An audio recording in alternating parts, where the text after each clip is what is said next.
Good morning if you're watching this in the morning. Good afternoon if you're watching this in the afternoon. Good evening if you're watching this in the evening. You already know this your host, Mr. Philadelphia, coming to you with this is the Game Not Game podcast. GAIN. This is not game GAME. So with the Game Not Game podcast, I'm coming to you with giving you knowledge, giving you information, things that you can use on your daily life for you to become a better person, and insight on things to make you choose which your decision is going to be to further along your life. Today, I have an interesting story with Nafis. Nafis, y'all, is the first and only person I know. He fought a RICO case, y'all. He fought a RICO case for 7 years. And I want to bring y'all the story without giving y'all the conclusion now. We're going to better break down with Nafis. How you doing today, Nafis? I'm good, man. Appreciate you for having me. I appreciate it. You know, today is one of the days part of men's mental health. And I want to incorporate a bunch of young men that have been through a lot of things and they're still progressing in their life, even though that they went through these hardships. So I feel as though your story would be great for people to hear, to see how you still motivate yourself every day and how you still progress in life, even though you dealt with what you dealt with. So, y'all, we're going to dive into it. I hope y'all enjoy. Let's start it off. So, Nafis, would like to introduce yourself? I'm Nafis, but everybody know me as Feast. 31 years old from West Philadelphia, 60th Street, South Side. All of that. Yeah. So, let's get into it. So you say you're from West Philly. Were you born and raised in West Philly? Yeah. I was actually born in West Philly, 60th Street. At a young age, we moved around a lot. So I think I moved out of West Philly maybe second grade. We moved to Third and Cayuga. That's like North Philly Poppin' Land. People don't know. From second grade to fifth grade, I was still out there. Then a lot went on as far as my family and my mom and them type of situations. So it was a lot of moving around and school hopping from, I would say, fifth to seventh grade. Seventh grade, I moved back to West Philly, and then the rest was history. The rest was history. So basically, you claim West Philly over all the other places that you Come on, man. grew up in. Anybody that knew me knew that. I like to hear that. So I met Nafis when I was living in West Philly. We actually been friends since I believe 6th, 7th grade. I met him at John Berry. Went to Berry together. We were up in North Philly because the West Philly John Berry burned down. We went to Berry together. Then we went to Salzburger together in 8th grade, and then we actually went to high school together too. What high school did you go to? Went to PMA Elverson Bulldogs. Bulldogs. I don't think it's Bulldogs no more though, but fun school. From North Philly. So how would you say your childhood and you maturing into a man through high school? How would you explain that? I would explain like any inner city young black male. We a lot of partying. A lot of smoking, drinking at a young age. You feel me? It was I always been a social guy, so it wasn't hard on that type of situation. But dealing with the moving around and stuff like that, it was, I would say that was a little bit hard on me, because at that age you try to dig in with the same group of guys, you feel me? So it was like, it was hard for me to build, certain relationships because I was always moving around from an early age to 7th grade. And when I got back to 7th grade, it was a lot more easier because, that's where I stayed at. I stayed in West Philly until I moved up Norristown, but I still, kept my roots in West Philly. I still went down there, still went to school where I went to school at. So, pretty much it was easy though, did all the dumb Yeah, I guess. Did all the dumb shit that, anybody would do. Do you think by you moving around helped you to be able to adapt to different situations and go in different places by you having to always, I would say, you have to be here at this place. Like I know you, if the comparison would be the same, was like the schools in North Philly you were going to the same as West Philly, or was the area in Norristown the same as the area in West Philly at the time? As far as schooling, it would be hard to compare because when I was down North Philly, it were younger ages. You feel me? So it's like You stayed on the block type of kid at them ages. Stayed on the block, cool with the kids I went to school with. When I went back down West Philly, it was more so I was exposed to a lot more at that age. I had a lot more freedom at that age. Seventh grade, which was like 14, 13, something like Yeah, that, maybe about something 12, around there. 13, right? So I got a lot more freedom at that point in time in my life. So I think it's hard. Like I said, it's hard to compare the schools, but uh, what was that? What else you asking? Well, I was asking you about, moving around from Norristown to West Philly, like going to all these different places. Did it help you become more Yeah, able I to think I adapt to think I different think I think situations? I think that definitely helped me shape the way I am now, being extremely sociable, and a All right, likable person because you know you got to make friends. right, You don't have friends, it's gonna be your life gonna be a lot harder. So that is dealing with people from and then like anybody in the city say people from around the different parts of the city, everybody act differently right, to a certain extent. right. So dealing with North Philly people and then West Philly people, and there's some South Philly people, you definitely get the experience of you know at least reading the book by its cover type of All right. situation, So if that you makes sense. you became able to see like through people's, Yeah, like facades and facades and flaws and all all that. You that. feel me? I've been around a lot of it, so Right. it's like it made it a lot more easier. So we're catching up. So your high school, how did that go? Your high school career, like High school was lit, man. For you, those that don't know, PMA Elverson is on 13th and Susquehanna. right, We went to an extremely small high school compared to a lot of other high schools, but the relationships I built in that high school, I'm still cool with the guys, the same guys to this day. You right. feel me? And I love Mm-hmm. that about us. Um, and then me going to school down north, that actually opened up a lot more because it's like I'm so used to going to a neighborhood school, so Right. you know the neighborhood people. But when Mm-hmm. you go to a school that's completely out of your area, you are exposed to a lot more people, and Right. I got cool with to this day a couple of North Philly people that I still hang with, so I got exposed to a lot of North Philly elements that was going on out there and stuff like that. So it was high school was cool though, man. High school was cool. High school was good.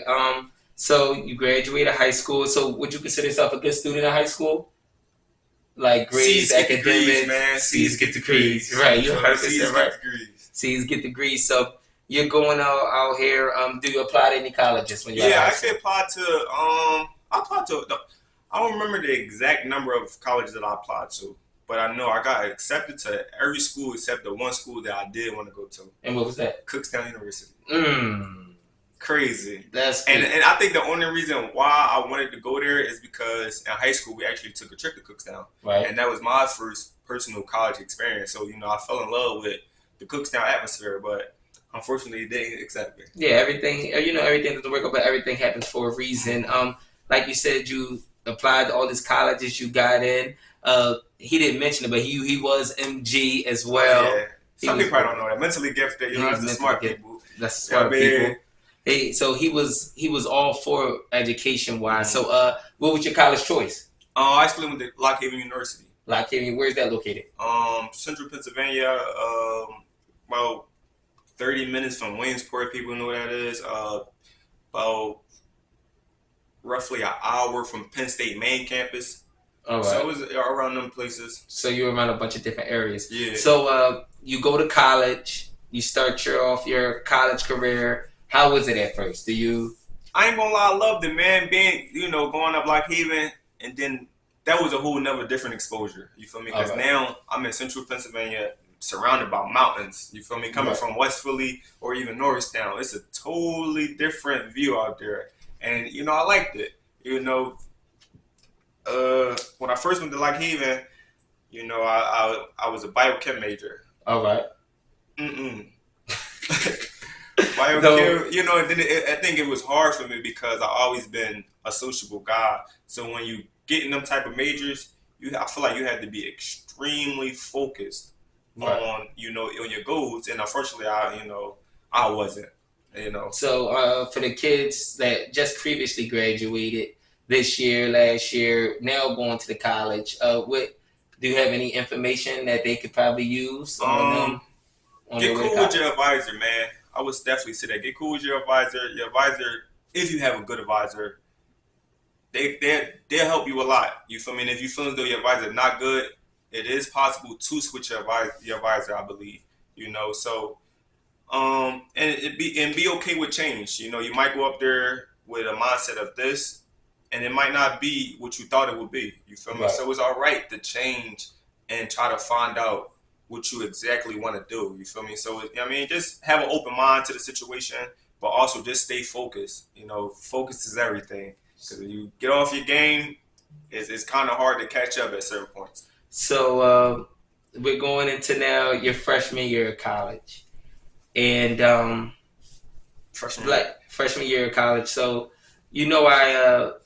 I mentioned in the beginning that you had run-ins with the law, Mm-hmm. and I'm guessing throughout you breaking down your history, this started when you got to college. Mm-hmm. Well, as far as freshman year, I just getting my feet wet up there. I didn't really experience what it really was up there until like sophomore summer, because for those who don't know, Lock Haven is a university city. So once the university leave, it's just a little bit of town is up there, and that's when you really see what is Mm. exactly like up there. All right. Freshman year was smoked a lot of weed, All right. did extremely bare minimum in class. I actually got on academic probation after I think my first semester. I think after my first semester, I failed every class and I had a D in one class. So, so before we get into the story, what changed? What changed from being Bro, it was just MG, like, I don't doing this in high know, school, man. and I then really getting to don't. your See, but freshman year like of even what I college? said, he did get degrees. So the MG thing, I got in at second grade, I believe, and then that just follow you all through your high school, well, middle school, high school career. That's stamped on your paperwork, whatever. So it's like at that point in time, it was just like I always did the bare minimum with academics. You feel me? So I don't want you to have that type of time. I mean, like I was like, super like in school type of dude, but but I just think I got lazy up there. You feel me? Mm-hmm. Extremely lazy, man. And then it was like at that point, I don't have my mom making sure I go to class, Right. or I don't have truancy sending paperwork to the house. Notifying my mom that I'm not coming to class, or teachers even calling my house or my mom and stuff like that. So it's like, I think that freedom, it kind of hindered me. You feel me? Mm-hmm. Because I think that was probably like that definitely was like around the first time that I had that type of freedom. You feel me? And some people don't know how to deal with that type of stuff. I never went to like a go away camp or anything like that. So it's like that freedom was amazing to me, and I definitely Mm-hmm. made the wrong decisions at that point. So you have all this freedom, and like you said, you're a very sociable person. So Mm-hmm. I'm guessing that popularity started flying around Yeah. and floating, and you So started building a reputation it up on was it campus. was it was it was older guys that I got cool that basically took me under the wing at that point. We were the black community in Lock Haven is but so big. It's a predominantly white school. So it's like all the black people knew each other, basically. You feel me? So all the black people went to the black parties and stuff like that. So just me being me and how I was outside and stuff like that was just like a natural attraction to be with these type of guys. Also, once it's throwing the parties and stuff, because I do have a history in throwing party and my teenage age. You feel me? Right. So it's like, all right, they cool dudes. You feel me? And they lived on campus at that too. So it was like I naturally had just gravitated towards them, and they took me under the wing. So let's just I guess get to what the steak and potatoes. What got you into selling drugs on at So school? like I said, freshman year, I seen the amount of weed that I was getting and the amount of money I spent. So therefore I knew it's money. You feel me? Money. Like I said, money is the root of everything, man. Money is it's a good and a bad thing. But um, freshman year go by, I go back up there. Sophomore year, I live off campus at this point in time. The weed was a easy thing to get.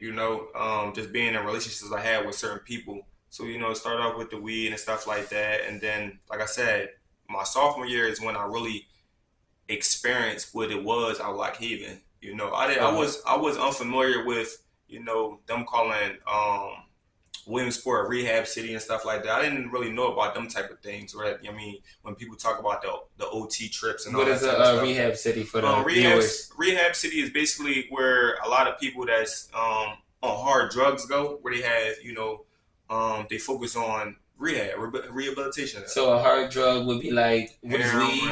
No, No. me personally, I wouldn't consider weed a hard drug. Other people might look at it, but as far as hard drugs, what I'm thinking of is heroin, crack, cocaine. Meth wasn't that crazy how it is now, but meth, and I know it's a long list of a whole bunch of other stuff that's out now, but I don't really got my hands in that type of stuff, but I'm pretty sure they will be considered hard Hard drugs. drugs. So we're going into it. So you're going into your sophomore year. Mm-hmm. You're smoking a lot of weed, and you're seeing how easily accessible it is. Mm-hmm. So in your mind, you're like, I can sell this, or I could. I mean, at that point, I moved off campus. I'm throwing parties. Everybody at my house. You feel me? I got everybody at my crib. So it's like, and they always know I smoke weed. So it's like, Fish, you got weed? Yeah, I got weed. I got weed for sale. So certain situations like that, So that was started it off. Was the weed, and then that summer I stayed up there. I experienced, that it was a lot of addicts up there. Addicts looking for heroin and stuff. So like Lock Haven is a rehab city as well. No, Lock Haven isn't a rehab city. But me personally, and my personal belief, when you go farther out in these different like Central PA and stuff like that, it's not much to do out there. You feel me? So I think a lot of them turn to drugs, because I have come across young guys, man, I'm talking 18, that's already hooked on drugs. And I'm having a conversation with these dudes, and they telling me they smoke crack at 12. Like it was normal. Like where I'm from, that ain't normal. Right. Y'all smoke weed. They smoke weed. Some people probably don't even smoke weed at 12 years old. But yeah, they smoking crack and all that, and then they, gradually went up to heroin. And heroin that's a bad drug right there, man. That's on your high level of hard drug. So you're selling weed, and so what propelled you? So do you stay selling weed for your whole college career? I wouldn't say that, because we start dabbling in the heroin, unfortunately, So I just think, well, to break it down a little bit, I got a homie, he the plug, basically, you feel me? He's he can get his hands on anything, you feel me? And I had a great, amazing relationship with him. I still do to this day. So we got cool with a dude that was from up there that basically was, selling heroin already. So he basically put us on to certain people that buy it and certain people that know other people that buy it. So that was up the summer that I stayed up there. So that's how. So this is still sophomore summer. This is sophomore summer. Right. This is sophomore summer. So you elevated from weed to heroin in the matter of a couple months. Yeah. So this guy puts you on. So is it just you, or is it just me? It's us three. It's me, him, and the dude who was already out there. All right. So it's y'all three starting it off. Yeah. Fast forward, them two wound up having a falling out. Right. You feel me? So now it's just me and him. But at that point in time, we had the phone. The phone basically got the numbers and all that to everybody, that want drugs. So we didn't need him anymore at that point. And then. So this is a trap phone. So can you explain what a trap phone is? A trap phone could be a burnout phone, which could be you could consider like a Obama phone, or like one of the phones you get from like Walmart or something like that. We don't necessarily have a contract. You feel me? You could just throw it away, get another one type of situation. All right. So they don't know whose phone it actually is. It's not tied to anybody at the time. It's not tied to anybody. All right. So you got this popping. You just started dabbling in the heroin your sophomore year, summer. So my question to you is, you're selling just you, that guy, and the plug. It's just y'all three out there selling heroin. So are you you're off campus? Are you by yourself off campus, or you living in like a collective house or something? So, like I said, I went up there in the summertime. I'm up there probably for like 3 weeks at that point by myself, and then I had roommates that came up there. We had a crib called the Cave. Cave was lit. If you went to Lock Haven, you know about it. But So yeah, it was just us three. It was just us three. They had to falling out. Time goes past. I would say now we probably, so we just moving around. Sophomore year at that point, we're selling the heroin. We get bigger with selling the heroin out there. We meet a lot more people. We start dabbling with people from different areas. Like Rehoboth and Bloomsburg and stuff like them type of areas. Junior year, now it's junior year. Junior year, we super turned up with it. You So feel me? y'all got it on lock now. Yeah, So that yeah. the guy that put y'all both forward now, Yeah, he out of the picture. he At out of that the point. picture. Yeah, Oh, he's gone. Yeah, he out of the picture at that point. Um, yeah, junior year we turn up. You feel me? I'm still focusing on school. I'm actually going to So school. you're now. going to you're going to I'm class actually more going to now class, yeah. when you start selling Yeah, heroin seriously, than you were right. I'm actually going to school. I'm doing all right in school. Like I said, C's get degrees. So C's get degrees. C's get degrees. So I'm doing what I have to do with that. I'm in between that. But I would say at junior year, now it's four of us. It's four of us at junior year. Right. And that's not including the dude who originally put us on. All right, so these are two newcomers. Yeah. I wouldn't necessarily say newcomers because we was all in the same like party or like same little family. You feel me? So I wouldn't necessarily say they newcomers because with certain situations like that, you gotta have a lot of trust in a person to allow them in that type of lifestyle. All right. You feel me? So yeah, so it was like four of us turning up. And then I would say. So what is the climax? What do you say like is the highest point of y'all career of doing what y'all doing? Do you know when y'all hit the climax of? Yeah, I wish if I still had my old phone, I could show you some crazy pictures. But I would say the climax is when I came back up. I went to Philly, we came on Blockhaven. And for those who don't know, heroin is basically bagged up in like little bags like this, extremely skinny. You feel me? They about it's hard to weigh it because we wasn't necessarily weighing it. We were just eyeing it at that point. Right. But just imagine a teeny thing like this, extremely thin like this. I had a package, like no exaggeration, y'all. I had a package probably like this big and like this. And I would say that was a climax. So how much would you value that? Man, street value. Man, that shit probably was fucking 300,000 probably. What? Probably, yeah. Moving heroin, 300,000. So how much were you making a week? Would you say? I wouldn't necessarily. It's hard. It's because it's like I had a different relationship with the dude. You feel me? So it's like me comparing myself to the other dudes that was selling it. I don't necessarily know what they was making, but I just know everybody was eating. You feel me? And it's kind of hard to put a number on it because I know I didn't want for nothing. You feel me? I always had money in my pocket. I didn't work a job. You feel me? Like that. Pay rent. Yeah, I paid rent. Right. I still got fire, all that type of stuff. So I can't necessarily, and it was so long ago, so it's kind of hard to exactly put a number on it. But I was up though. So all right, just to see if we can put a value on the pay increase from the heroin from the weed was. Would you say like 100%, 30%, 50%? I would say, it's hard to say that too though because I was plugged in with the weed. You feel me? So you were like, getting it. I was good on both ends. So it's hard to actually put a number on that. All right. So let's get back to the story then. So you said you climaxed big back. So what would you say that this junior year? Yeah, this is junior year. This is junior year. This is like junior year summer, I believe. Junior year summer. Yeah. 300K in your head, walking around with the heroin. Yeah. All right. So let's get into the part of, I guess, the downhill. Downfall. All right. So listen, and it's a crazy story, and some people probably not look at it this way, but I essentially blame myself for it. Not on a legal situation, but it was at a point in time when I was working at Walmart. I wound up buying a BB gun. Right, I bought a BB gun. I'm the first one out of our group with a BB gun. Fast forward time on, my whole household get BB guns at this point. You feel me? We in the crib fucking around with them Johns, aiming across the street, hitting shit.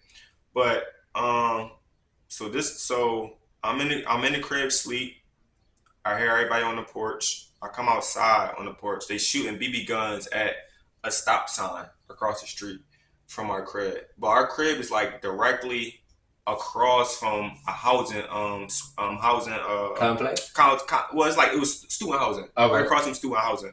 So, but we still like on our side of the street was residential housing. Um, so somebody called the cops on them because they were shooting the BB guns across the street. Somebody called the cops. Uh, so I get out, but they was doing this before I got outside though. So I come outside. I'm outside for like 10 minutes. The cops pull up. So they was cool though. The cops was cool. They basically was like, we need identification from everybody. We're just gonna get y'all citation. Cool. We walk upstairs. Well, I go upstairs. I'm getting my ID. One of my roommates, I hear him coming up the steps, but I hear him also telling a person, "You don't have to follow me. You know, I'm not going nowhere. I'm just gonna get my ID." Right. Come to find out, it was a cop following him in the house, and but he was telling him he didn't have the. I mean, he coming right back out.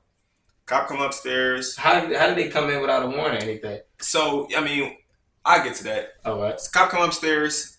He smell weed. You feel me? He smelled weed. He followed main man to the room. We were just smoking. Well, before that, we were smoking in his room. You feel me? They come outside. At that point, to this day, I'm a little confused of what is happened in this short amount of time. But they grab him. They bring him across the street. They're over there talking to him across the street. Next thing I know, they all come in the house. All the cops just come right. They just rush the house. Not necessarily rush, but for some reason, main man signed a search warrant, which allowed them to come in the house. Scary to me, but you know what I mean, to each his own, especially when you know what we was dealing with at that point in time. Right. Why would you do that? You feel me? It's only so much trouble you can get in for smoking weed and stuff like that. Right. I mean, but later down the line, I found out his true character. You feel me? So that explained a lot at that point. All right. But yeah, so they do that. They come in there. They smell the weed. They go in his room. They find the drugs and the money. And the money. So when he signed it, they could only search his room, and they could search the entire house. They came into the whole entire house. So they searched everybody's house. Mm-hmm. Everybody's room. Yeah, they came and searched everybody's room. You feel me? I had like a little weed in there, but they were once they found the stuff in his room, right. My little bit of weed, I probably had like an eighth or something in my room. Didn't matter to them. You feel me? They locked him up that night. They take him and lock him up. He locked up for a while. And we should have known from there, man, that it was gonna get bad. You feel me? So this happens. Let's say this happens on just for time frame. This months in part of what is inevitable to come down the line. Is this like months before it did? I would say, damn, when did Young Boy get locked up? I wouldn't even remember. This started the whole sting operation. Yeah. This started to my knowledge. This is what started it. All right. So for me, I just want to put disclosure on it, y'all. Everything that he's telling you right now, you can look this up. It's public knowledge. You can look up everything that he's saying. You know my name. You can definitely look it up. You can look it up, and you can find all this information to be credible. So I'm going down the story. So basically, let's just say he get locked up. He get locked up on Monday. Yeah, he get locked up on Monday. Is he gone out the picture? He done. So he never comes back. He basically they gave. I think he was locked up probably 3-4 months, something like that. He came home on house arrest. You feel me? And what's so crazy? Young Boy beat his case though. He wound up beating the case because the cops didn't have a reason to come in there to allow them to even smell the weed. You feel me? Right. He told them you didn't have to come in here. And then me and my other roommates basically wrote letters in support of what he was saying. Right. You know, that he blatantly told the cop you didn't have to come in here. You feel me? I'm coming back outside with my identification, and how they didn't do that to anybody else but him. So was he like, one of the people shooting the BB guns? Yeah. All right. But still, though, it's like, you I don't want to say like he had a little beard and all that type of stuff. I don't want to say like a recent discrimination type thing or like something like that. But it could have, you could have played that too, though. You feel me? But yeah, he didn't do that to anybody else. Young Boy wanted to beat in this case. So is he part of this whole RICO case that we're about to get into? Yeah. So you're basically saying y'all should have known. So next step, which should have known? Which should you have known? Because it was like at that point, you're gonna get watched. You feel me? It's like, damn, we didn't know about these dudes, and then we randomly come across a bunch of drugs and a bunch of money. You feel me? Right. So it's like they obviously been out here for a while doing this. Right. So it's like, That's why we should have knew. But we fell back for a couple months, I would say. Fell back So for a what is couple falling months. back? Are you I'll still probably doing say like heroin? three. Are I'll you probably doing say like weed? three. Niggas, we wasn't doing nothing. All right, so For real. y'all shut the whole operation down. I'd say probably like 3-4 months. All right. We shut it down, and then So it's only 3 of y'all now, right? Because the 4th guy is out the picture. The So first, it's only 3 of y'all. it was 3 of us, but at that point in time, the plug came back to the city. All right. So it was like, I'm gonna just say it was 2 of us at that point. You feel me? It was a couple of us doing things, but I'm gonna just say, you know what I mean, for legal situations and who are actually got arrested for the situation, it was 2 of us at that point. So y'all was shucking and jiving at that time. So all right, y'all shut down for 3 months. What's after the 3 months that y'all shut down? Right back to it. We go right back to it. So the plug moved back up there? No. He stayed down there. We would take trips and stuff like that. Them trips used to be killing us, man. We had leave Lock Haven in the morning, come to Philly, probably like 8 in the morning. Come to Philly. For those who don't know, Lock Haven to Philly could be a 2.5 hour to 3 hour ride. We in Philly 20 minutes. Are y'all being watched at this time? We were being watched. I mean, when the investigation came out, and then you got a discovery and looked at everything, we were getting watched at that time. All right, so y'all transporting back and forth. So boom, y'all transporting back and forth. Y'all got everything booming again. Everything's going back up. So I know the story. So when do you get caught? And so all right, so we moving to Shaking after them 3-4 months that we chill. We probably moving to Shaking. I would say 6 months maybe. So, no, I can't. Like I said, it's so long ago. But I'm gonna just say 6 months. And it was so crazy. And it's only you and this guy still, right? Yeah. All right. So it's only 2 of y'all now. It's only 2 of us up there. The dude at that point, he was doing a lot more. I started cuffing. I was being with my wife, who I'm with now, and I was being. I was being a lot of my time was occupied. Right. But I still went on the little rides and stuff like that. Right. You mean grab, come back, you know what I mean? So the other dude was doing a lot more at that point in time than I was doing.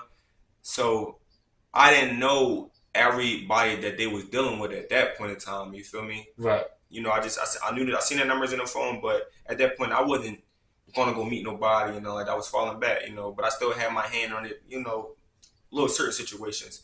But boom, we go to Bloomsburg for a weekend. So I got the phone popping. So I'm setting everything up for when I come back for Sunday. Come back Sunday, and it was so crazy when they say listen to your gut feeling. Listen to your gut feeling, man. Because I had so many gut feelings to not do this, and I still did it. But boom, I get back, I meet like 4 people. I meet like 4 people that morning. I run it up. I go to Walmart. I send my plug some paper. Still got a fat ass knot on me. I go meet this dude. So boom, so he hit me up. So he like yeah, he needs such and such. I'm like, all right, meet me on it was a block that I felt comfortable, doing my business on. I'm like, meet me over there. He like, mind you, he's supposed to be a townie. Lock Haven is a small town. So I told him meet me on a certain block. He tells me he don't know where that block is at. He said, I'll meet the other guy on 3rd Ave. That's the second dude that was, in the joint. So I'm like, that's the first red flag to me. But I'm like, all right, fuck it. I said, all right, I'll meet you up there. I go up there, I drive up there, I park. And it's like no exaggeration, man. I just got an extremely bad feeling in my stomach like I was being watched. So I'm sitting in the car, I would say probably 30 seconds before I hop in the car with this dude. I'm looking around and shit. I'm like, yo, I'm tripping. I'm like, there's nobody around here. Looking. The block was empty. It was like one of the movies. It was like one of the movies. It's like, I'm about to say, you ever seen the movie Blow when he's sitting at the table and he just hit that gun? Homies out of pocket. Right. But that's the feeling you had right there. I'm like, damn, am I tripping? So I'm like, no, I ain't tripping. Boom, I hop out, I get in the car with him, and I look at him. This is my first time meeting him, though. Right. But they was dealing with him already. You feel me? I look at him. I'm like, yo, this dude a cop. You looked at him and said, I know he a cop. I know he a cop. Cause at that, mind you, this is my senior year now. All right, so you've been doing this for about a year, some change. I've been doing this since sophomore summer. Right. So I got a good experience of, we didn't dealt with the bad junkies, the working class junkies.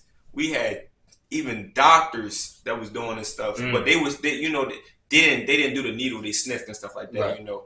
So, and for those who don't know, heroin gets out the system in like 2 days. So a lot of them do that because it's hard to get caught up with a piss test. But fast forward though, I get in the car with the dude. I'm like, yo, hit this dude a cop. He asked me a bunch of questions. He asked me about my plug. I'm like, yeah, I don't know what's up with it, man. I ain't talked to him in a minute. He like, so he asked me. We had a set deal to get a brick. A brick is basically 50 bags. Right. He asked me. He tried to get way more than what he asked me for. So I'm like, no. I'm like, I don't got that, bro. So he like, damn, you sure, man? I got the cash and all that right now. I'm like, no, bro, I don't got that. Because, I was already iffy. And then this was my first time meeting him, too. Right. So I'm like, no, I don't got that. So was that regular for people to buy bricks? Yeah. I mean, we dealt with stuff. We had some players, man. And a brick could range from, we was selling them joints $500 for the brick for 50 bags. That's $10 a bag. But sometimes we was a cool bull, $450, $425. Oh, right. Depending on the type of stuff. Right. Yeah. You know what I mean? Yeah, I serve him. I get out the car. I go in the other dude crib. I'm in there for like 2 minutes, man. Then I come out. I'm driving on my block. My block is probably like a 2-minute drive, maybe. I'm backing up in the parking spot. I see the cop lights go off.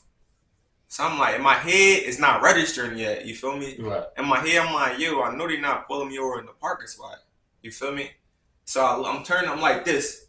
Then I turn in the front, and they just start coming out of nowhere. All these cop cars, bro, start coming out of nowhere. I'm like, oh shit. I'm like, but it's still not registering that I just served undercover cop. You feel me? I'm like, what is going on? You feel me? So I'm sitting in the car, they get out, guns out, telling me to get out the car and stuff. Mind you, at that point, I live a little away from campus at this point. So it's all these Caucasian people coming outside, bro. I'm like, yo, this is crazy. I see my roommate come outside. I'm like, yo, tell my girl, yo. I'm like, tell my girl. Boom, they lock me up. I go down to the little Lock Haven jail, and they like take all your clothes off. Right. I'm like, what, bro? It's like 7 of them in this room, bro. They like take everything off. I'm like, y'all tripping. And I said they got extremely aggressive, like, yo, we not playing. Like, I'm like, yo, this is crazy. So I'm in there, bro. I still remember this. I'm taking my shit off. And I'm like, yo, I'm all ashy and shit, man. Y'all got me in here butt ass naked, like, through the car, shit, put my clothes on. They start 21 questioning me. They like, so that they hit me with so when I served the bull, I had mark money. Mark money is basically the cops write the serial numbers down of the dollar bills that they about to give you, so they know it's the exact dollar that they gave you. Right. So he started off with that. He's like, yeah, we know you're selling drugs out here. We got the mark money. So I'm like, bro, I don't know what you talking about. I don't sell no drugs. You feel me? It's still not, for some reason, it still wasn't registering to me, bro. I'm like, I don't sell no drugs. They like, why you got all this money? I said, man, I gamble a whole lot. Mm-hmm. They like, no, bro. They like, we got the mark money. I'm like, bro, I don't know. So we going back and forth. So he like, all right, we gonna switch it up. So he like, who car was you driving? I was driving a female friend of mine car. So I tell her it's her car. Mind you, the female friend is in a relationship with the plug. Oh, okay. So it connects. Yeah. So, and mind you, when I said, I remember I said I sent the MoneyGram with the Walmart, I sent the MoneyGram to my plug. For some reason, I still had the receipt on me. So they see the receipt, it got his name on there, and then I didn't even know that the car was registered in his name either. So they like, who car was that? I'm like, it's my female friend car. Tell her name. They was like, well, basically, what's the plug? I mean, they say his name. They say his name and shit like that. I'm like, oh, that's her boyfriend. They said, what you know about him? And then that's when they finally hit me. It hit you as soon as you said that. Who is this guy now? I said, oh, no, I need a lawyer. I said, I need a lawyer. So you were thinking you could talk yourself out of the situation. Man, it wasn't registering to me, bro. It really wasn't. I'm like, yo, this is some fucking Law and Order Criminal Minds type situation. Like, I'm like, yo, I don't know what y'all talking about. Then when they said his name, I said, oh, no, like, what you mean? What you know about him? I said, I need a lawyer. They like, they give you the little conversation. Oh, we can help you out. You let us know right now. Right. I need a lawyer. You feel me? They left me alone. I'm in that joint probably like 5 hours. No, I would say like 2 hours, bro. Did anybody come like to bail you out, or people at the station? So long story short, I got in trouble my freshman year for kicking a cop car. Don't do dumb shit, y'all. I didn't even know I had a warrant out for that kicking a cop car until my sophomore year too. So I actually got put on probation for that. What? So you're on probation now. I'm on probation. While you're selling heroin. Yeah. That's you get caught on that. Yeah, so they had so my probation officer actually put a detainer on me. Detainer means you basically can't bail out. You feel me? So, but I'm in a holding cell, bro. I hear my girl come in. I hear the other dude that was selling the drugs with me, and the one who got arrested originally, he was up there. Wow, I don't even know. So he's the one that got locked, the first person that ever get locked up. Yeah. I can't even remember why he was up there, but he was up there too, though, at that point in time. So they all come down there. I heard them saying I heard the cop ask everybody what their name was. My girl told her name. Her friend told her the name. The first person that got locked up, he told him his real name, and then the other dude, he wound up giving him a fake name. So I'm back there laughing and shit. I said, yo, this boy crazy. And then I heard the cop say, I heard him call another cop. And he was like, isn't this, you know what I mean, say his name? And the cop like, yeah, that is him. We got a warrant out for your arrest too. And they and this is the other guy that you was up there with. And they lock him up too. And what's so crazy, what I found out was, after I served the dude and I went to his crib for like 2 minutes, they was actually about to run in his house. But I came out so fast and got back in the car that they didn't have time to execute that. You feel me? The search warrant. Crazy. Because they try to get to what, 2 birds with 1 stone? Yeah, basically. Catch y'all both at the same time. So, boom, that happens. Now I'm locked up. You feel me? And mind you, bro, this happens in April of 2015.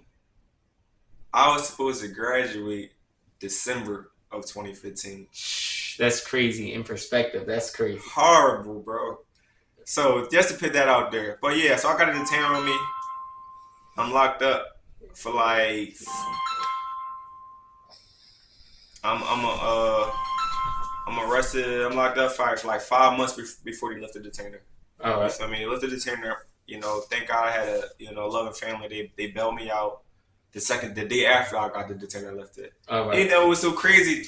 When I got arrested, I was like, yo, I got arrested in UGG slippers. So I'm in a holding cell that night. I couldn't sleep. I'm in that joint like, yo, this is not happening. Like, I can't believe this. The kitchen workers come out. I think they come out maybe 4 in the morning or something like that. They see the UGG slippers. They like, yo, it's a girl in there. What? So I got that blanket on my head. So in my head, I said, oh, I'm about to be in this joint rumbling already. Already starting from the way they look. This is what this about to be. But they couldn't see my face. So when I come out in the morning, I noticed that everybody got these black shoes on. So I'm like, yo, can I get a pair of those? Basically, you feel me? They give me a pair. He said they're going to take the money off account. I wasn't really worried about that type of stuff, though. But yeah, I get So this is the first time you're locked up, right? Yep. So how long were you locked up for your first time? 5 months. You was going for 5 months. Mm-hmm. So if you can give us like a brief description of that experience, how was it? And this is what ties in with me being a sociable guy. You feel me? I don't want to say jail is a cool place or no dumb stuff like that, but I was okay. You feel me? I didn't stress. I had, you know what I mean? Then it helps a lot that I had family outside that made sure that I was cool. I had a girl that I'd seen regularly. She came up there all the time. I talked to her every time. I talked on the phone. So my experience was horrible in a sense because I was locked up, but I was fine. If that makes sense. So you wasn't fighting over comedy? Nah, I wasn't doing none of that type of noodles stuff. And all that. I didn't get into. I almost got into one situation that was over basketball. You feel me? You know, you got hyper with, you know, you get your emotions when you're in a competitive situation. But but that didn't even go nowhere. You feel me? All right. But other than that, no fights, no arguments. Chill, man. I was chilling. So you were chilling. So you get out. Do you remember the day you got out? I actually don't. I think it was like September or something like that. Because I'm about to say, you still complain to me about you not getting back your phone or your money and stuff like that. They did put my money on my property.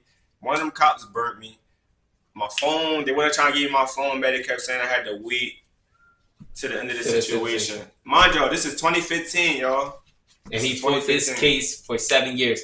So next up, you get out. I get out. So what's the first thing that happens when you get out? You Um, come home. I get out. My mom still hooked on me going back to school. She takes me to mind you, I got nappy head. I got a white t-shirt on.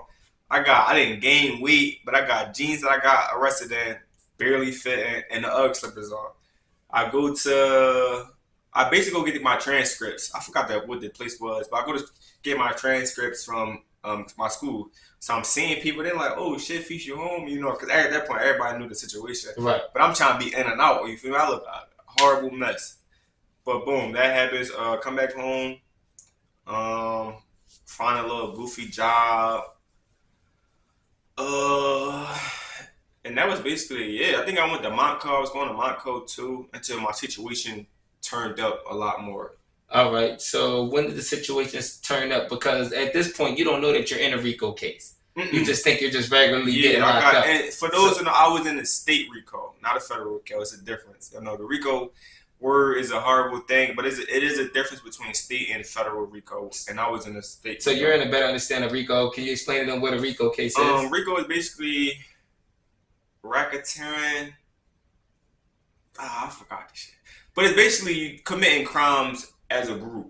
You feel me? All They, right. they could they basically look at y'all as a group that's committing crimes. All right. You know, so when I really got arrested, I got arrested with 3 charges. You feel All me? right. I had 3 charges. I had possession with intent to deliver. I had communications of facility or something like that. That's basically uh uh, uh using the phone to sell drugs. All right. And I had unlawful proceeds or something like that. It was basically, you know, sending drug money through Western Union and MoneyGram and stuff like that. All That what right. that was. You know, so I had them 3 charges. So, you know, fast forward months and months, I'm going back 7 years, y'all. I'm going back to court. Back So and how much did your lawyer cost? believe it or not, I had a public defender. You fought a RICO case for a PD. And it was so crazy because I went through like 3 PDs because out there, I think my first public defender, she wound up going to like the DA or something like that. Then my second one, he wound up retiring.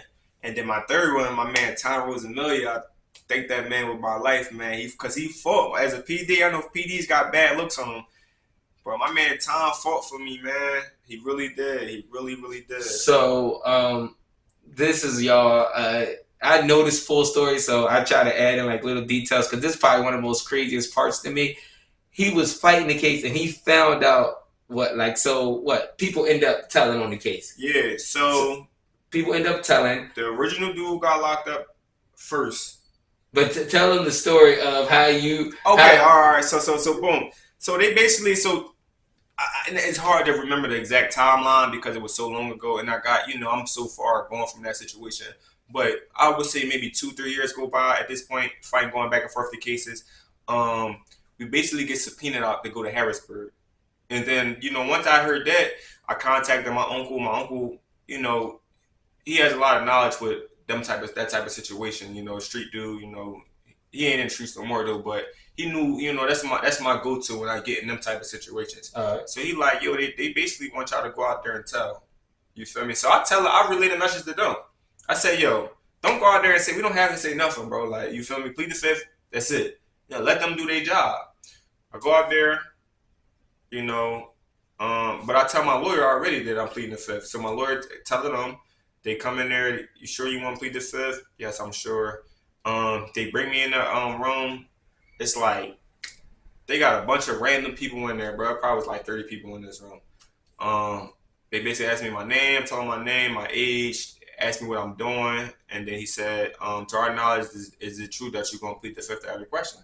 I said yes, and that was it. They let me. I left. I'm the first one going though. I'm going. We leave.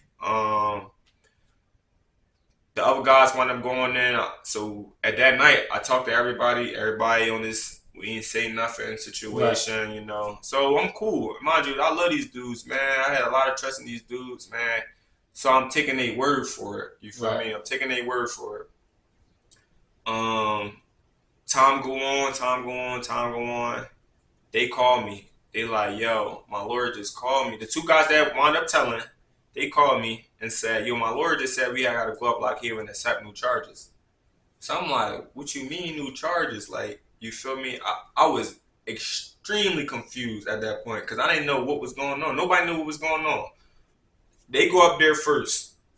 Um, I'm talking to the dude girl. I'm talking to the other dude's brother. They like we didn't know we had to actually go to the jail though. You feel me? Right. And they basically gave everybody a signature bill, but at that point we didn't know what was going on. We get a new affidavits. Affidavits is basically a small summary of what you was arrested for. So the first dude who got arrested, he calls me. He gets out. He said, "Yo, bro, you won't believe this." I'm like, "What happened, yo?" Like he just like, "Oh, I don't want to speak on the phone about it." So I'm like, "All right, come to my mom's house." He comes to my mom's house with this affidavit. I'm reading the affidavits, and it say the other guy told. So from that moment on, I knew the boy. One, I knew he told. Not I knew the other guy told. So the guy that brought the paperwork, who you telling us that end up telling too? Yeah, I didn't. He wasn't in the original He wasn't paperwork? in the original paper. He wasn't in the new affidavits. He wasn't in this, and that's so crazy, bro. He wasn't in the new affidavits. So I knew the other dude told. You know, I tell everybody all he told. You know, time go on, time go on. My lawyer get the transcript from Harrisburg. Transcript is basically all the words said and all that type of stuff. He gets the transcript from Harrisburg, and he calls me. He said, "Yeah, you know, your other friend told too." So your lawyer called you and told you. He said, "Yeah, our friend told too." I'm like, "Nah." He like, "Yeah, next time you got court, I'm gonna let you read everything." So I'm like, "All right, bet." I go to court. So when your lawyer told you that, you cut all connections off with the other guy as well. Yeah, hell yeah. I go to court. And for those who don't know, my case wasn't against the DA. I actually went against the Attorney General of PA. That's what my case was against. They're higher than a regular DA, stuff like that. So I go up there. The dude straight asked the judge to not release the transcripts in fear of his witnesses. You feel me? And the judge agreed to that. So they thought y'all were that type of... Yeah, I mean, you're dealing with that type of stuff. Sometimes you got to get dirty like that. I mean, thank God we never had to get in them type of situations and stuff like that. But, when them people look at you, they look at you a little bit differently. You feel me? Like, all these guys moving these many drugs, they probably got guns too. Like, that's just to protect their assets. That's how they look at the situation. But, yeah, so I go up there for that court hearing. I go to his office, and I just sit there and read the whole thing. And how many pages you remember? I don't even remember though. But I probably in there like an hour reading this thing, man. I read this whole thing and just seeing that stuff, bro. So what are you looking at? Everything that they said? The questions asked, the responses. That it's like reading a book. So doing all this, where's the plug? The plug home. Well, the plug is he home. But, he got arrested. He wound up having a warrant out for his arrest. Okay. Then he wanted to turn this out. I believe he turned himself in. I don't know if he turned himself in or they found him or something like that. I can't remember. But he get arrested. He wound up bailing out because he ain't had no detainers or nothing like that. Right. So, this whole time, everybody basically out on bail. Okay. You feel me? We all out on bail. But, yeah, I go up there. I read it, man. And it just broke my heart, man, because it's like, it was so crazy because I had this conversation with somebody like a couple months ago of how I treat relationships. I think I put a lot of trust and love into relationships because of what I dealt with as far as the moving around situation. Right. You feel me? I'm extremely tight-knitted with people, that I really consider friends. You know that. We friends, you feel me, like that. So it's like, once I seen that betrayal, that really, really hurt me, bro. It really did, man. I couldn't believe it. I really couldn't believe it. I said, damn. Then it's like, they lied to me for so long because the conversation that come about it, and to that day they still was saying nobody told. And then to come to find out that you told and you lied to my face, and the other dude came to my mom's crib and told me he didn't tell. So how long were they telling that when you look at the paperwork? How long were y'all actually under investigation before they actually arrested you? Were they telling before then, or did No, they start telling after they no. got They locked told when up? they went up Harris. Well, they probably told when they got arrested also. But that wasn't in there. It Right. was more so the whole Harrisburg conversation was All in right. there. You feel me? So you said y'all all went back up to accept new charges, right? So you said you started off with 3.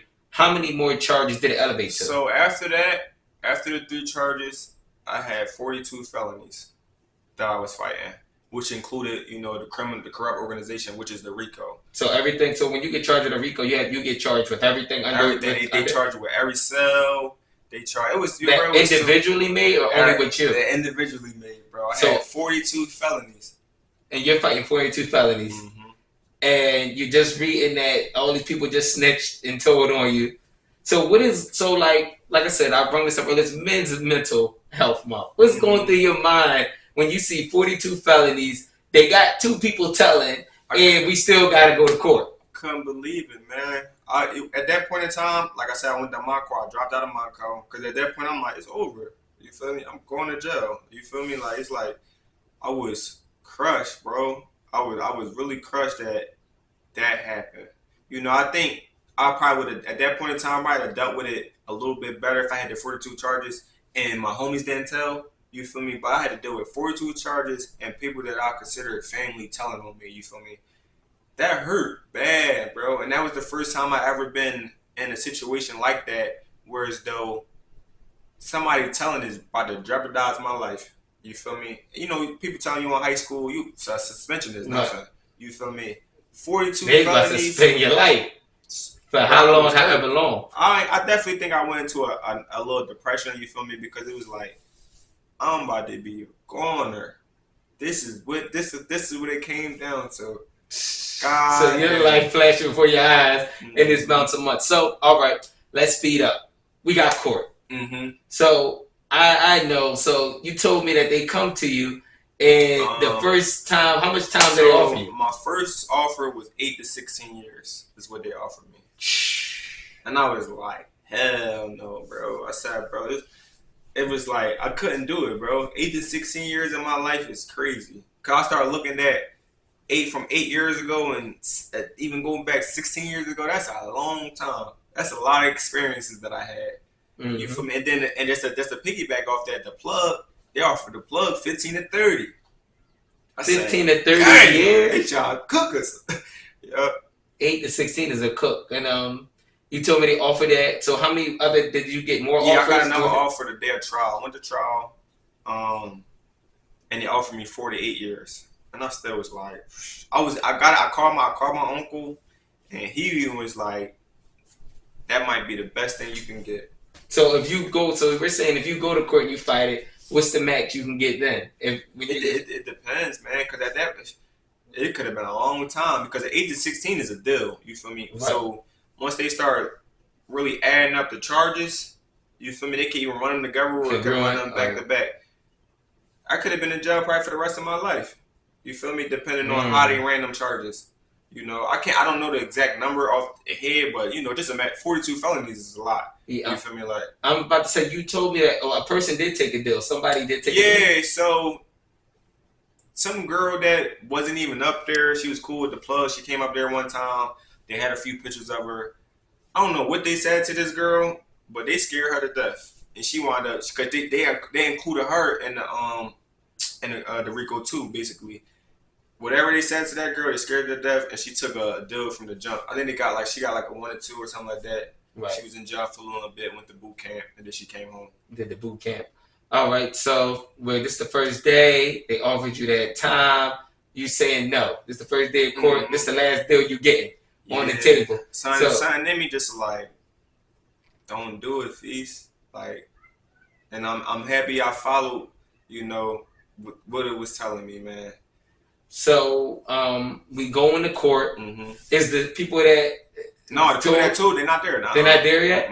So it's me and the plug. Me and the plug is co-defendants. So y'all have the same lawyer, or no? We both got different lawyers, but they're working together. Yeah, they're working together, and we're going against the AJ, basically, attorney general. First day trial, I was scheduled for a 5-day trial. First day of trial, scary as hell. I'm like, oh yeah, it's really over for us. Like, they got all these pictures and conversations and stuff like that, man. It was real scary. And then they had somebody that we was dealing with, one of the customers that we was dealing with. She actually came up there, And she was but a witness. she was a townie. Uh, she gets into a lot of trouble out there, so I guess she probably said, "Yeah, I know them" or something like that. She actually came up there, pointed at us, said, "Yeah, that's they call my dog Bubba, they call me Benji." They're like, "Yeah, that's dumb." You feel me, basically. So I'm like, "Oh my god, like this lady crazy." Like, and she was cool though, so that was leave out of pocket though. But yeah, so that was like first day or second day of trial. What was going on? So I'm about to say, so when did it turn around that you was like, all right, I can make it out of this? Did it? So I wasn't really never there. It was always the whole thing was just scary, bro. But it was certain points in there like the law works on both ways, y'all, and that's the good and bad thing about it because they gotta follow certain codes and conducts also. You feel me? They gotta follow certain laws also when it comes to the court system. You feel me? And they were trying to squeeze little situations in there with which is illegal. You feel me? Like, Right. first thing is the undercover cop. They basically try to make him an expert witness. Expert witness is basically the jury had to believe everything that he says. You feel me? Um, but it's a whole process. It's a whole court process you have to do before that. You feel me? Which they didn't do. So the judge basically said, "No, y'all can't do that." It was like a PowerPoint. My discovery, bro. My discovery was like this thick, like 20 CDs. You know what I mean? It was a point in time we went to court to try to get the discovery limited because it was just so much information. And the judge was like, "Well, I never heard of people wanting less information." Like, I mean, he basically denied it. So, their presentation of the court case was a PowerPoint. Mind you, we got all these papers and CDs. So my lawyer basically was like, "We don't know what that is." You feel me? But it was the same exact thing though. But they have to give you the same information that they got, you gotta have also. You feel me? So they gave us we got the presentation. So once we seen the presentation, we knew the whole court case. We knew the whole argument at that point. You feel me? Going through the drum, I'm pointing out stuff from my lawyer. And if you do got a PD, do your own work, man. You feel me? Just don't let him. Your life is in your own hands. You feel me? But they gotta represent you. You don't depend on them to do everything. You feel me? So, but I was doing I'm going through the drum, looking at stuff, going through everything. I'm looking at stuff like, oh no, that's wrong. You feel me? Like they had little words wrong or a different name at certain points and stuff like that. So that was that. So this is day what, 3? It's probably like day 3, yeah. All right. So even that same day, so day 3, it gets to a point where how they was doing their argument, they was going cell by cell. All right. You feel me? First cell to last cell type of situation. So they get to one cell and their discovery, it don't say no names, it don't say no conversation. It basically says a drug transaction was scheduled for another day. Something along the lines of that. You feel me? So, mind you, it's all it says. So the dude is on the stand. They ask about this certain drug sale. He started reading a whole dialogue of what was supposedly been said, but that's not in our discovery. You feel me? So at that point, our lawyers, me and my homie lawyer, basically say something like, "Yo, like what you reading?" You feel me? But we've been peeped this. So in the beginning of the case, they had pictures, screenshots of like text messages and stuff like that, and like the voice recordings and the phone conversations. By day 3, that had stopped. You feel me? But we realized that though. But we let them draw a little string to see how far they was gonna go with it. So once he read that conversation, our lawyers basically asked like, "Where are you getting this information from?" Because it's not in the discovery. So they were just pulling stuff out their ass at this point. So he says, "Yeah, but I got it from a text message and I wrote it down word for word." So they argued, "Well, you writing it down word for word, you can make any type of mistake." So he arguing back, you can't make a mistake. So then we go to the PowerPoint. And the PowerPoint, they had a cell which I got was it my cell? They had a cell for one of us, but it had the other even if it was me that made the cell, they had the other guy's name on there. All right. You feel me? So we pointed out it's a mistake right here. You feel me? the judge like, yeah, he like, so when I had got arrested, I had the track phone, Right. which what they was taking where they had little pictures and stuff off. So the judge basically asked where the phone at, and this dude sits up there and say, I gave the phone to my higher ups out Harrisburg, and they deleted everything off the phone. Mm. From that was like the greatest feeling I ever felt in my life. Cause at that point we like, no, we need the phone. You Right. feel me? Like, if we're gonna continue if this, we're gonna continue you reading these conversations and stuff like that, we need the phone. Why would y'all get rid of evidence? You feel me? that don't make no sense. Our lawyers go up there with the judge and the AG, they arguing up there. The judge basically like, I don't understand why. Even he like, I don't understand why would y'all do that. That don't make no sense. Yeah. So he said, I'm gonna call recess. I'm gonna give y'all an hour to figure out this phone situation, and then I'll make my decision after that. You know what I mean? So at that point, we knew the phone gone. We knew they're not getting a phone. Best phone in the world, bro. You feel me? We got to Eve come back from recess. My mom, so the dude that came to my crib, my mom noticed him first. She said, "Ain't that something right there? This dude is in there with the 3-piece suit on, bro. Ready to tell. They was supposed to start testifying that day, but you know what I mean. Fortunately, that phone situation happened. So we go back in there, no phone.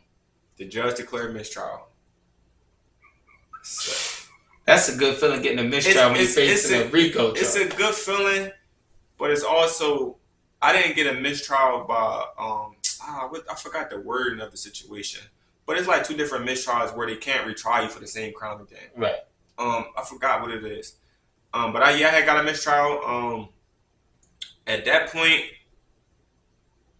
I don't even know what year this was. This might have been like 16. No, I got locked up in 15, 16, 17, 18, 19. This might have been like 19. This happened. Because Kobe came in 20, right? Right. Boom. This had to be like 19. So at that point, our lawyers put in basically motion to dismiss. Motion to dismiss. You All feel right. me? That's the whole process. You know, because it goes to the lower, it goes to the Superior Court, and then it goes up to the Supreme Court. Right. If it needs to be. Right. You know. Supreme Court of Pennsylvania. Yeah. All right. Yeah. So Superior Court gets mine. Tell me each joint gonna take like 6 months. Boom. Superior Court gets mine. I think they deny it first. They deny it. We put in an appeal in. The appeal come, COVID hits. So COVID shuts the courts down at this point. Right. You feel me? So it cuts the courts down. Like it's so hard to remember the timeline, but so it ultimately goes to Supreme Court. Yeah, it went to it ultimately goes all the way up to the Supreme Court. All right. They deny it. They denied. So when they denied, that means you got to go back to trial. Go back to trial. So this is how many years later after you committed this crime? This is 2022. And you committed this crime in 2015. 2015. All right, so 2015. Yeah. So we get to court. So we going back to court. So yeah, we going back to court. So they basically said, we'll give you an open plea. Open plea is the judge can sentence you to anything he wants.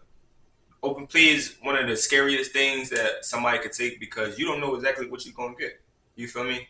So they offered me an open plea, which was basically 5 charges, I believe, but it still had the criminal organization thing on there, which is the RICO. Right. I tell them I'll take the open plea, but I'm not pleading to no criminal organization. You feel me? So all in all, I pleaded to my 3 original charges that I got arrested for. And what were those again?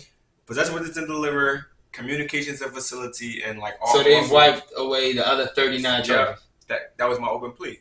All right. You know what I mean? Because at that point, they want to get it done. It's 7 years later, bro. You feel me? And mind you, during this 7-year span, I had no running with the law, anything. I got in no trouble in 7 years, bro. Like no situations. I'm at a job. You know what I mean? That I'm working at now. I'm in there. I got letters of recommendations from my job, recommendations from people that's in good positions and stuff like that. So I take the open plea. We basically go there for sentencing. My co-defendant, which is the plug, he would take an open plea too. He gets sentenced first. They give him a 2 to 4. So in your mind, you coming home? In my mind, is no way I'm about to get arrested. All right. Because I'm thinking, bro, it's been 7 years. Like, no trouble. Like, what more? my whole thing, the whole purpose of the justice system is rehabilitation. Right. You feel me? If me not showing you them 5 months in jail didn't rehabilitate me or put me on the right path, the rest of y'all whole purpose is bullshit. You feel me? Right. Because it's like, damn, what more would you want from a person? Right. I got these crazy letters. I got a letter from owner of my company, my supervisor, other homies. You feel me? That's good. Like, what more could you want? Go up there for sentencing. They sentence my man to the floor. They grab him and take him down. The judge reading my letters. And then, this is like one thing that would stick with me forever in my life that he said. He told me, I understand you would change a man, but you still have to face the consequences of your actions. And at that point, I turned around, looked at my wife, and she just started crying. My sister up there with me, she crying. I'm like, yo, this bull crazy.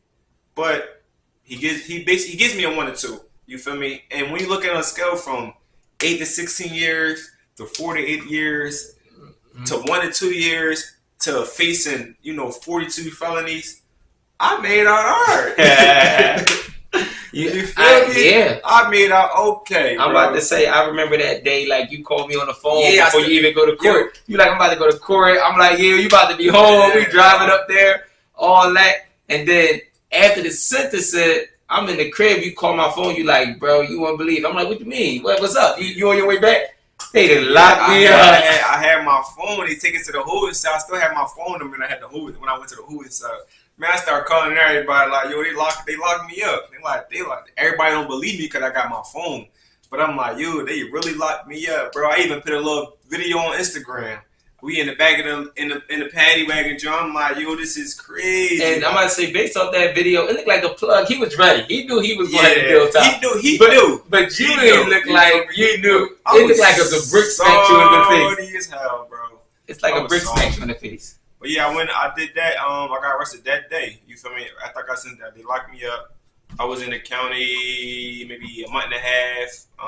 Like I said, man, that stuff, I don't wish it upon anybody. But if you know how to carry yourself, you know what not to do. I'm not a joke person. You feel me like that? Right. I don't do drugs or anything like that. You feel me? I gamble, but not like that type of gamble. You stay away from them type of things. You know what I mean? It's not going to be a good situation, but your situation will be a lot better. So if you have, I guess, any information to give to young guys that experiencing the college life and are dabbling in the streets and trying to figure out their way right now through, the course of life, based off your experiences, what can you tell them and share with them? And it's so crazy because it's something that my mom always said to me. And your actions will always have a consequence, either if it's a good consequence or a bad consequence. So always think stuff through, man, because a lot of people make this, especially nowadays, a lot of these young guys are making decisions based off of emotions. You feel me? And they're not thinking of the long-term consequences and how many people that your decision is going to affect. You feel me? Now, looking back now on them type of situations, I was extremely selfish to make them decisions. You feel me? Because it didn't only affect me. It affected my mom, my sister, my brother, my now wife. You feel me? I didn't have a daughter at that point in time. It affected a lot of my friends. You feel me? It put them in a position where, I had to basically beg them for help. You feel me? They had to take care of another grown man, and that's not cool. You feel me? But yeah, just think stuff through, man. Just think it through. Enjoy life. You feel me? It's a lot. It's a lot of things to do out here. It's a lot of life to live. It's a lot of experience to experience. You feel me? Don't box yourself in your neighborhood. You feel me? And that's one thing I loved about going to college. I was out of my neighborhood. You feel me? But yeah, man. I want to tell y'all, like, by me learning this, this man's situation and me seeing him grow through dealing with all this and how he still, he stood on his morals and principles. Something that, if I can only imagine if the other two people would have done this situation probably would have never even got this far. Mm-hmm. Because I believe, majority of the evidence is based off their testimonies. Yeah, a lot of the evidence is based off what they said. And that probably changed the whole thing. So if you're really gonna get into this lifestyle, at least follow the code, follow the morals, and stand on what you say and stand on what you do. And I thank this brother for giving his story, for y'all can learn something and y'all can gain some information. Like I said, this is the Gain Not Gain podcast. With your host, Mr. Philadelphia, and Peace. Thank Appreciate y'all y'all. for watching.